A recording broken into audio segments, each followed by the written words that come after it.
Hola, espero que se encuentren muy bien. Les mando un saludo afectuoso, Guadalupe Marlene Gutiérrez Castellanos. El día de hoy, su servidora hablará de varios puntos muy importantes de la educación en el siglo XVIII. Muchas veces nos cuestionamos o nos hacemos preguntas de a qué se le conoce como Ilustración. La Ilustración fue un movimiento cultural propio del siglo XVIII, en el que a grandes autores como Rousseau, Diderot, entre otros más, hicieron hincapié en el uso de la razón para llegar al conocimiento verdadero, en oposición a la fe, la superstición religiosa, la ignorancia y la tiranía. En el ámbito de la educación, también los ilustrados realizaron importantes observaciones, sobre todo Rousseau, en su obra Emilio. Las publicaciones que antecedieron las obras de los enciclopedistas franceses fueron las siguientes. Básicamente se relacionan muchas, pero hay varias que sí son muy importantes de resaltar, puesto que en la enciclopedia, el Enciclopedia de Diderot y de Alembert fue uno de los más destacados.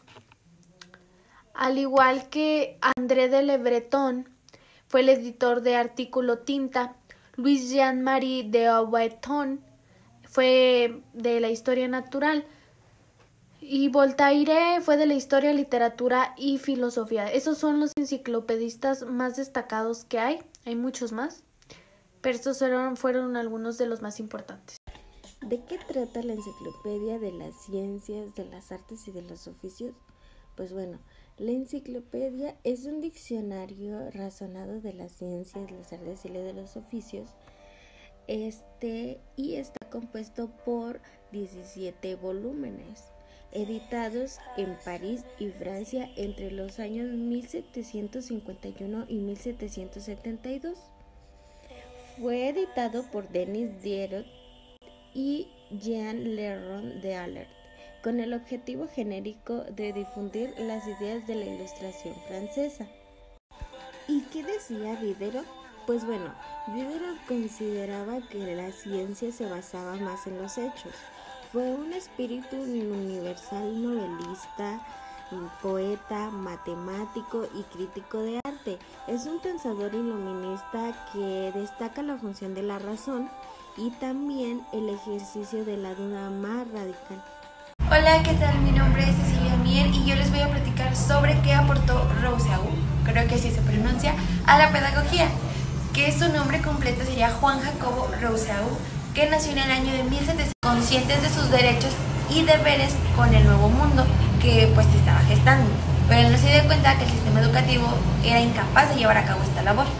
Consecuentemente, en Emilio de 1762, como lo mencioné anteriormente, define los nuevos fundamentos para una pedagogía renovada, acorde a los nuevos tiempos. Emilio es el resultado de la revisión de la pedagogía, que pues tradicionalmente desde la óptica renovadora del pensamiento de la Ilustración. Uno de los principales aportes que realizó Rousseau fue señalar que el niño es un ser sustancialmente distinto al adulto y sujeto a sus propias leyes, y evolucionó. El niño no es un animal ni un hombre, simplemente es un niño. A partir de esta idea, señala la necesidad de replantear los métodos de enseñanza imperantes, que pues considera al niño como si fuera un adulto más, asumiendo con ello que comparten intereses, habilidades, necesidades y capacidades, lo que deriva que se razone o se discuta con él cosas que no está capacitado para comprender, e incluso con razonamientos incomprensibles para el niño. Para Rousseau, el niño aún es incapaz de emplear la razón. Ciertamente este punto podemos llevarlo a cabo de una cierta manera, o cada quien a su forma de pensar, pero en lo personal yo creo que los niños de hoy en día al menos son demasiado inteligentes, y aunque nosotros digamos es un niño, no entiende, está pequeño, él no puede razonar, no puede entender de razones, ciertamente el niño es demasiado inteligente, y por más que nosotros queramos ocultar cosas o queramos darle la vuelta a la situación, él comprende y él analiza y empieza a captar todo. De obra pedagógica de Rousseau ya se había llevado a cabo importantes ofertas educativas. En primera instancia, las ideas de Comedio se pusieron en práctica prácticamente en todos los centros educativos europeos, en los cuales, además de imponer reglamentos escolares, también Se buscó nuevos métodos didácticos como el empleo de dramatizaciones o actividades en las que los niños fueran un poco más activos. Como hoy en día pues tratamos de buscar actividades, tratamos de hacer... Por otro lado, si bien continuamos practicando el castigo corporal, se aprecia un esfuerzo por limitarlo y reglamentarlo, lo cual consiste en un gran avance si se toma en cuenta el sadismo de la educación greco-latina y medieval, y que el castigo corporal no se eliminó hasta hace una década. Por ejemplo, en cuanto al castigo corporal, se reglamentó que las correcciones ordinarias con los azotes se llevarán a cabo en el ángulo más apartado y oscuro de la clase, donde las desnudez se deben hacer públicamente, o sea, en presencia de los escolares, en compensación que se excluyen por indígenas de un maestro sacerdote, que son cachetadas, patadas o golpes con la vara, que es un instrumento didáctico. Estirar la nariz, las orejas, o los cabellos, o dar empujones, o lo más típico de cualquier maestro, alar el brazo. Hoy en día los maestros no pueden hacer nada de eso, de hecho ni siquiera los padres, porque los niños están sumamente protegidos por las leyes, entonces si un maestro decide hacer esto, todo el peso de la ley cae contra él. Por otro lado, Rousseau fue quien revolucionó la pedagogía, incluso más que Comenio. Su aportación consistió en proponer una aproximación antropológica a la pedagogía, es decir, tomar como centro de enseñanza las características del estudiante en vez de concentrarse en la transmisión directa y unívoca del saber. En su obra Emilio de 1762 propone un nuevo acercamiento pedagógico para la enseñanza infantil. No se conoce nada más la infancia. En base a las falsas ideas que se tienen, cuanto más se va más adelante, pues uno más se equivoca. Los más sabios apelan a que los hombres sabios consideran importante sin tener en cuenta lo que los niños son capaces de aprender. Yo creo que, como les mencioné anteriormente, nosotros pensamos que los niños, por ser niños, no comprenden, pero ciertamente son muy inteligentes. Incluso buscan siempre al hombre en el niño, sin pensar que lo antes de ser hombre. Pues he aquí el estudio al que sobre todo me he dedicado, a fin de que, aunque todo mi método resultara quimétrico y falso, se pudieran siempre aprovechar mis observaciones. Puede ser vislumbre bastante mal lo que se debe de hacer, pero creo que haber detectado bien al sujeto sobre en el que se debe actuar, empezar por por mejorar nuestros alumnos, ya que seguramente pues no los conocemos bien. Ahora, si leemos este libro en esta perspectiva, creo que sería muy útil para nosotros. La orientación de los métodos de enseñanza infantil, pues estos pretendían enseñar muchos contenidos cuando en realidad sostenía el filósofo francés. Se debía enseñar el gusto por cultivar el saber en vez de saber mismo. Además demostró los beneficios educativos del juego, del trabajo manual y del trabajo físico. Por otro lado, demostró la importancia del vínculo entre educación y sociedad, por lo que toda instrucción debía ser dirigida a una relación con el entorno inmediato del niño o de cualquier estudiante. Asimismo, al tomar en cuenta las capacidades y habilidades del estudiante, sistematizó la enseñanza de acuerdo con las capacidades del estudiante, en vez de hacerlo basado en la complejidad de las áreas de conocimiento, como acostumbraba a ordenar la tradición desde la gramática hasta la filosofía.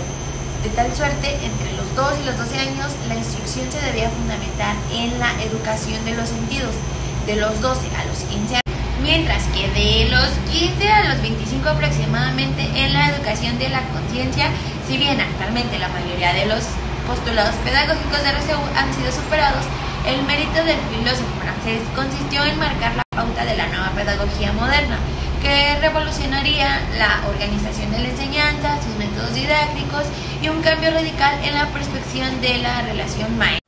La enseñanza mutua fue promovida por los ingleses Andrew Bell y Joseph Lancaster, lo cual ambos pedagógicos coincidían en los puntos principales. Esta enseñanza consistía en que el profesor aprovecharía a los estudiantes más destacados de su clase, lo cual le ayudaría a monitorear el trabajo en equipo. También se aprecia un esfuerzo, además de que se utiliza como una principal herramienta, ya que el modelo pedagógico dependerá de la capacidad del alumno monitor en vez del maestro. Bueno, de otro pedagogo que yo les voy a platicar sobre la aportación que hizo fue de Pestalozzi, que su nombre completo es Johann Heinrich Pestalozzi, que nació en Zurich el 12 de enero de 1746 y murió en Brugg el 17 de febrero de 1827, conocido en los países de lengua española como Enrique Pestalozzi. Fue un influyente pedagogo, educador y reformador suizo que aplicó los ideales de la última ilustración a la pedagogía, al igual que sus precededores, Semenius y Rousseau. Pestalozzi creyó que la solución a la pobreza y a las contradicciones en la sociedad humana se debía buscar en una buena educación. Creía que a los niños no se les deben proporcionar conocimientos ya construidos, sino la oportunidad de aprender sobre sí mismos mediante la actividad personal, que los maestros pues deben estar preparados para lograr un desarrollo integral del alumno más que para implantarles conocimientos, algo que solo constituye una sola parte de la educación. El verdadero objetivo debería ser un hombre moral total. Este hace el bien y ama sus educativas, tanto en Alemania como en regiones de Suiza, habla francesa y pues escribió muchas obras que explican sus principios modernos revolucionarios de la educación. Su lema fue el aprendizaje por la cabeza, la mano y el corazón. Gracias a Pestalozzi, el analfabetismo suizo del siglo XVIII fue superado hacia 1830 casi por completo. De igual manera, este señalaba que el objetivo de la pedagogía infantil debía ser el desarrollo del alma del niño. Para que este niño desarrollara su máxima su capacidad en el aprendizaje, era necesario domar esa naturaleza animal que posee todo ser humano, para que aprendiera a controlar sus instintos y desarrollara más rápido la conciencia. Para lograr esto, la enseñanza infantil debía fundamentarse en lo afectivo, por lo que el maestro debía proyectar afecto hacia los infantes para estimular el desarrollo de la conciencia y dominación de los instintos y las pasiones. Es decir, un maestro al dirigirse hacia un alumno debía dirigirse amablemente, tenías que ser un poco más atento, tratar de comprender al niño para que esto se llevara a cabo de la manera más correcta posible. Pestalozzi que decía la pedagogía infantil debía estar fundada en el espíritu doble de benevolencia y fe. En contraste, el pedagogo debía aprender a estimular lo que es la curiosidad del niño. El enseñante, o en el caso nuestro, la madre, debería procurar, en el primer lugar, mantener vivo el interés por el aprendizaje. La falta de diligencia en los niños pues depende de la falta de interés, y esta última a su vez depende del método de enseñanza adoptado por el enseñante. ¿Qué es decir? Esto se refiere, por ejemplo, tomemos así, cuando nos enseñan las divisiones, cuando nos muestran las divisiones que le pedimos ayuda a nuestros padres se los enseñaron de una manera, entonces no lo quieren mostrar, pero nosotros no comprendemos. ¿Por qué? Porque a nosotros nos lo explicaron de una manera, vienen nuestros padres, nos lo explican de otro, y puede ser que nosotros los entendamos de otra manera. Entonces son tres ramas que vienen y se juntan, entonces chocan los pensamientos y hay que tener un orden cronológico de las cosas.